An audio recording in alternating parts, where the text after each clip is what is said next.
Today we're going over intervals, which are building blocks of not only songs, but emotions that a songwriter can convey. So we're going to start off with a minor second.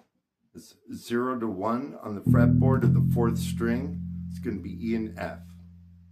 Okay, for a major second, it's going to be 0 to 2, which is going to be E to F sharp. So that's a total of 2 half steps. E to G, that would be a minor third. This is a total of 3 half steps. Major third is 4 half steps. Perfect fourth is 5 half steps. A diminished fifth is 6 half steps. A perfect fifth is 7 half steps. A minor sixth is going to be 8 half steps. A major sixth is going to be 9 half steps. A minor seventh is going to be 10 half steps. And a major seventh is going to be 11 half steps. And then the 12th half step is going to be back at the octave.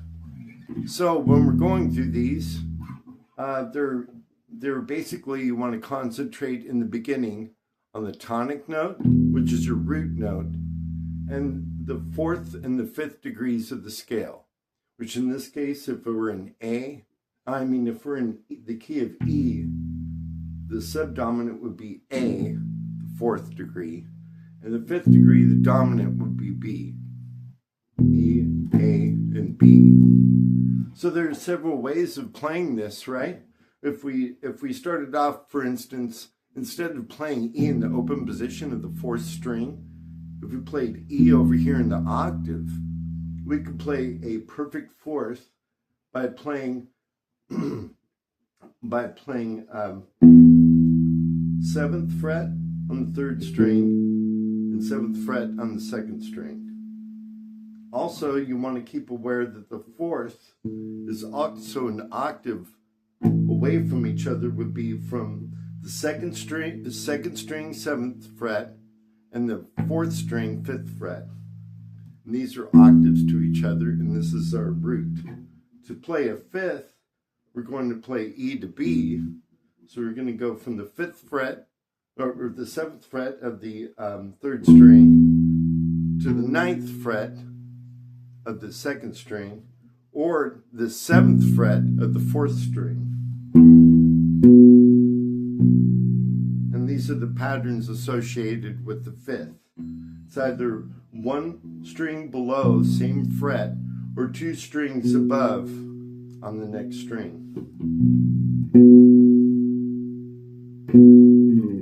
Also, we want to be aware of the minor sevenths and major sevenths since they come up so much. This is a major seventh, 6 and 7 on the 3rd string. And then the minor seventh is the 5th fret and 7th fret of the 3rd string.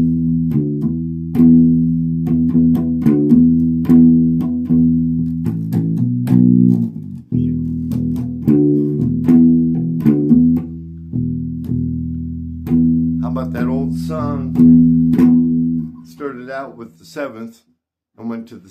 It started out with the root and went to the 7th and they had to rest in the chorus. And then it went to the octave. Tell me what song this is.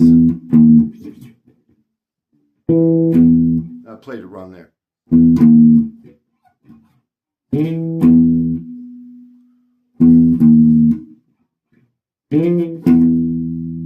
Well, let me know in the comments what song you think that is. It's kind of weird because we play an octave, and then we play the 7th degree, and all of a sudden there's a rest. And it leaves you in suspense because the 7th degree of the scale is also called the leading tone.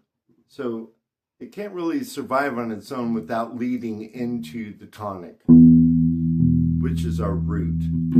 Tonic note is the root note. And thank you so much for listening to me.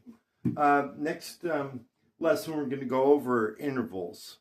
And I mean, the intervals contained within a chromatic scale.